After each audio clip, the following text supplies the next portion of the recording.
This episode discusses natural disasters and their impact on vulnerable communities, including children. Listener discretion is advised. By God's grace, we did more than expectation. I thank God for everything He has done through our lives in this challenging time. Welcome to the Harvest Bridge podcast, where we connect you with local leaders in South Asia by sharing their stories and first-hand reports. Disaster relief is often pictured as a single moment. A bag of rice handed over, or a family pulled out of danger, or a shelter raised after the storm. Those moments matter. They can save a life. But for Harvest Bridge's partners across South Asia, relief is rarely a single moment. It is a relationship that begins before a crisis, and it moves quickly when danger comes, and it stays after the headlines move on. In this episode of the Harvest Bridge podcast, we'll hear what that looks like in 3 different places. Bhutan, where a modest household package gave families a month of stability after severe flooding. Myanmar, where war and earthquake damage have created overlapping needs. And India, where years of advocacy helped families move towards safer housing. When flooding swept through communities in Bhutan, some families lost everything. Jegan and his team responded with the ordinary things that become essential when a household has to start over. And here, at least 5 of our families has lost everything. There are a lot of others also, non-Christian. We provided them 1 month ration, 1 bag full of rice and 2 kgs of lentil, 2 kgs of oil and 3 kgs of sugar and Bengal gram, soaps, even sanitary napkins.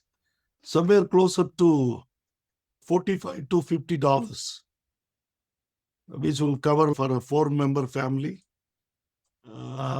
comfortably 1 month or a little more than 1 month. $45 or $50. That's not an abstract response plan. That's enough to cover one family's food, soap, cooking supplies, and dignity for the next month. Jagan's team knew what to buy because they knew the people affected. And because support could move quickly, they could act while the need was still immediate. For one church's family, it was the second flood. Jagan says they had lost everything again, down to their mattress. The team was able to add targeted help for that family, too. He lost his everything during the last flood also. And this is his second time. So he lost, including his mattress to everything. Nothing was there. So especially we helped him to get some mattress and all those things. So it was great help in time of need. So thank you so much for quickly enacting on our request. Thank you. Some disasters strike and recede, but others arrive inside a crisis that never really ended. 48 families from 6 different villages were evacuated when their villages were attacked. And we saved many lives because of your help.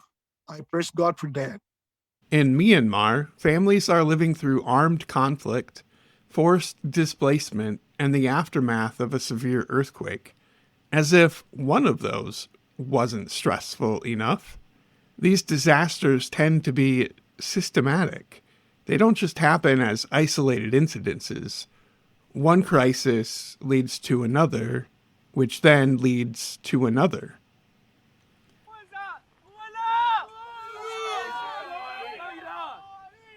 So that's why when they said they are going to bomb and then they had to move, I talk and they share about their the Israelites living in the tents. They just try to move to another village again. Then when they are hearing about the bombing, so they have to move again. When we are really in difficult, small gifts are, a great hope. Is a great joy. Families not simply displaced once, but moving again and again as the danger shifts. Tong describes the same kind of continuity from a different angle. In that setting, the small support he mentioned is really not small to the person receiving it.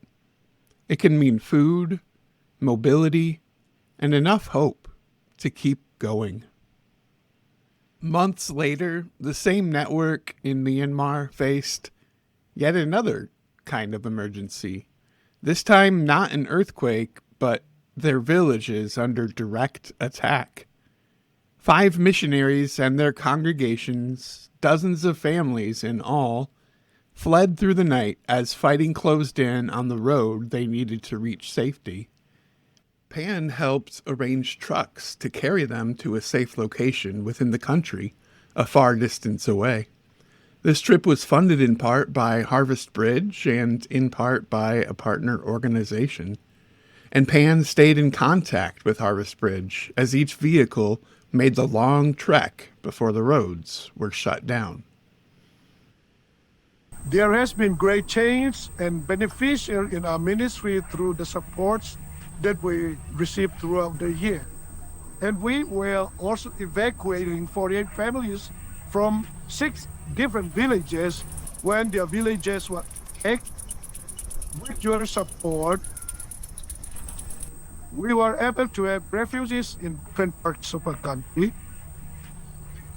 Our earthquake victims, persecuted family, and educational support for the children, and also helping to rebuild houses who are affected with the severe earthquake. Who will show up? And how fast can they respond? In Myanmar this year, the answer has been the same both times. Immediate aid made possible through Harvest Bridge and other partner organizations helps a family survive the crisis in front of them. Partners like Pan assist with a long-term recovery.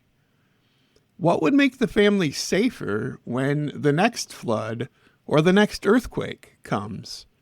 Sometimes the answer is not simply a building project. It's years of paperwork, advocacy, public pressure, and refusing to accept that a vulnerable community should remain invisible. In India, Priya had seen families in historically marginalized communities suffer through repeated floods. She saw children die and people killed by electrical shock in floodwater. She wanted families to have safe housing, but first they needed recognition and documentation from the government. Because of the infamous caste system that still plagues India today, Priya was met with hostility from the government leaders. Many people and many politicians, they ask me why you want to help these gypsies and tribes for housing. I see many babies die during the flood time. I cannot uh, control the flood to save many babies, and many electrical shocks were happened. So many gypsies died in my sight. So I felt very so sad, and I decided that I want to get a housing for these people immediately. Many struggles I faced. Many people scolded me. Many people attacked me, and they said, "Why you are helping for gypsies and tribes group?" But also, I never stopped with the prayers I started. Then I moved to many political people. Also, they won't answer my question because they neglect me. Every day I cried, and every day I prayed for this. And I had like a very big wound in my heart because I see many deaths, and I see many dies. People, children died during the flood time in a big flood times. But finally, I decided to go to the media. It is a powerful voice for the poor people. The media helps me a lot.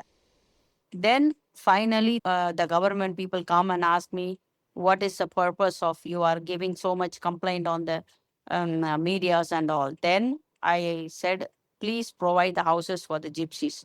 So they did for me finally this year with the prayers. Without God, it's not possible. This is an example of disaster relief, too.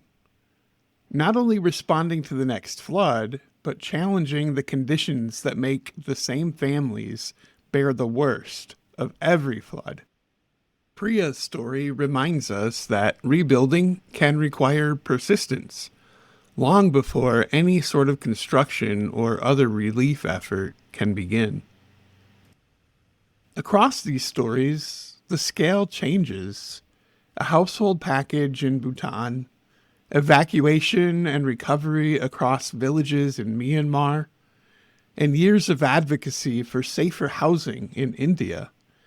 But the thread in each of these is the same. Local Christian leaders who know their communities respond quickly and remain for the long, slow work of restoration.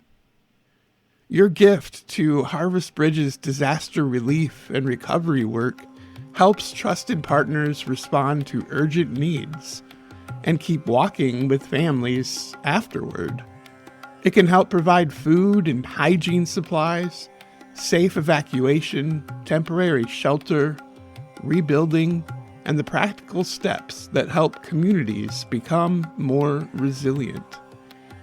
And please pray for families facing floods, earthquakes, war, and displacement.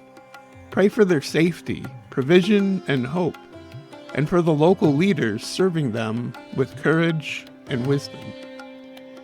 Thank you for standing with our partners doing God's work in Southeast Asia, and thank you for listening to the Harvest Bridge podcast. Learn more about getting involved in supporting disaster relief efforts at harvestbridge.org.